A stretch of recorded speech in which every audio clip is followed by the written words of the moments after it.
Le président sud-coréen Yoon Suk-yeol a brièvement instauré la loi martiale hier, le 3 décembre 2024. Les conséquences sur le cours du Bitcoin en Corée ont été immédiates. On vous dit tout dans un instant. Le Crypto Daily. Mon nom est Benjamin Cohen. Et vous êtes bien sur le Crypto Daily. Le podcast qui traite de l'actualité crypto, NFT et métaverse. Dans vos oreilles, chaque jour, du lundi au vendredi.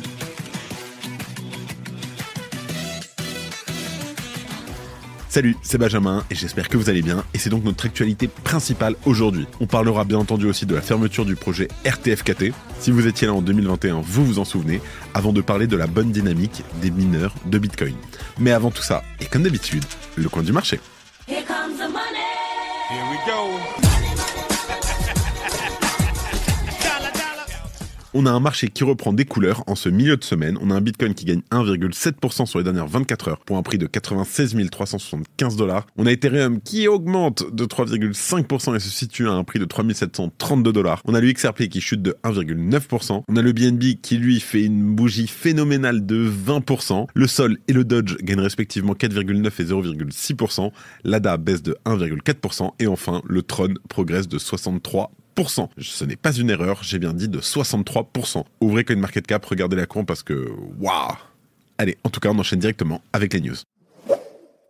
La Corée du Sud traverse une crise politique et économique majeure. Mais alors, pourquoi ? Eh bien, tout simplement parce que le président Yoon Suk-yeol a déclaré la loi martiale, accusant les partis d'opposition de déstabiliser le gouvernement et de sympathiser avec la Corée du Nord. Alors, sur le plan politique, les conséquences de cette décision, elles ont été immédiates. Ça a été perçu en fait comme un acte autoritaire et ça a déclenché des protestations massives, une motion de destitution, mais aussi des turbulences économiques. Les partis d'opposition ont rapidement déposé une motion afin de faire en sorte que le président en place s'en aille.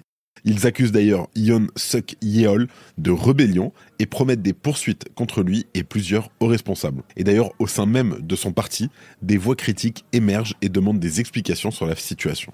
La Confédération coréenne des syndicats, qui représente 1,2 million de membres, a même appelé à une grève générale illimitée. Alors cette mobilisation, elle accentue évidemment la pression sur le président, dont la popularité était déjà au plus bas. Cette crise a également eu un impact majeur sur les marchés financiers, bien entendu, en particulier celui des crypto-monnaies. Je rappelle, mais les plateformes comme Bithumb, etc., c'est énormément de volume, donc c'est des plateformes sud-coréennes, et c'est parfois des volumes qui sont supérieurs à ceux de Binance et de Coinbase, c'est énormissime là-bas. En tout cas, en réaction à l'annonce, les tokens comme Bitcoin et XRP ont chuté de 30% contre le won sud-coréen sur les plateformes locales comme Upbit, avant de remonter dans les heures qui ont suivi. Selon le journaliste Wu Blockchain, les plateformes d'exchange de crypto-monnaies de Corée du Sud, elles n'autorisent pas en fait les market makers institutionnels. Et en fait, c'est pour cette raison que ce genre de mouvement peut arriver sur certaines paires lors de périodes assez mouvementées. Et ce n'est pas tout, parce que le won sud-coréen a chuté de manière importante face au dollar, et ce, à un niveau qu'il n'avait pas connu depuis septembre 2022. Ce plongeon, en fait, il illustre la sensibilité des investisseurs sud-coréens, dont l'activité représente souvent une part importante des volumes globaux. Upbit et Bithumb ont d'ailleurs signalé des ralentissements techniques face à l'afflux massif d'utilisateurs. Et alors que les manifestations se multiplient à Séoul, la situation elle reste en fait incertaine. La tentative d'instaurer une loi martiale, combinée à des critiques internes et à une mobilisation populaire croissante, place Yoon Suk-yeol dans une position de plus en plus fragile. Et en tout cas, c'est un rappel que le marché des crypto-monnaies reste malgré tout vulnérable aux événements extérieurs. Ça y est, le Crypto Show est de retour et les pilotes, c'est terminé. On est dans un format final et revisité, je vous invite à aller voir. En tout cas, pour cet épisode, Éric Larchevêque, Jonathan Dos Santos et Florent Gabriel de Blob s'affrontent dans un quiz crypto pour gagner 1 million de Satoshi au profit d'une association. On vous met tous les liens en description. Dites-nous si vous aimez le changement vraiment de format. Je pense que ça peut vous plaire. Allez, on enchaîne directement avec la deuxième news. Nike abandonne le projet RTFKT. Alors, dans les prochaines semaines, RTFKT, Artefact, va fermer ses portes. C'est du moins ce qu'a annoncé la startup dans un communiqué intitulé « Un nouveau chapitre pour Artefact » et publié sur le réseau social X. Aussi, et afin que les divers travaux réalisés par les équipes de la société ne soient pas perdus, un site web viendra recenser tout le chemin parcouru par Artefact ces dernières années. L'entreprise précise, je cite, « Le Artefact ne s'arrête pas, il devient ce qu'il a toujours été censé être, un artefact de la révolution culturelle ». En tout cas, lancée en 2020, cette startup spécialisée dans le Web3 s'est fait un nom grâce aux NFT et au métaverse. En signant des partenariats avec des designers ou des artistes de renom, l'entreprise était devenue populaire auprès des fans de sneakers. Elle proposait notamment plusieurs paires de chaussures virtuelles aux designs originaux, dont ceux de sa série la plus populaire, bien entendu les Clonix. C'est ainsi que la société a réussi à convaincre des investisseurs, et comme par exemple A16Z, d'injecter plus de 9 millions de dollars. En décembre 2021, Nike, avec l'ambition de renforcer sa présence dans le Web3, a racheté RTFKT pour un montant non divulgué. La marque de sport voyait alors les choses en très très grand. Mais le géant américain a rapidement été confronté à une triste réalité. La demande en matière de NFT s'est érodée au fil du temps, ce qui a mis bien sûr un coup de frein à ses ambitions. Et outre le déclin du marché des NFT, la santé financière de Nike ne l'a pas non plus aidé à stabiliser ses activités annexes. En juin dernier, le groupe a annoncé une baisse d'environ 5% de son chiffre d'affaires. Elle expliquait entre autres par une augmentation de l'offre en matière de chaussures, causant une baisse de la demande de stickers Nike. Et bien que Nike et Artefact n'aient pas explicitement évoqué ces raisons, elles peuvent en tout cas expliquer la fin de la branche Web3 du groupe.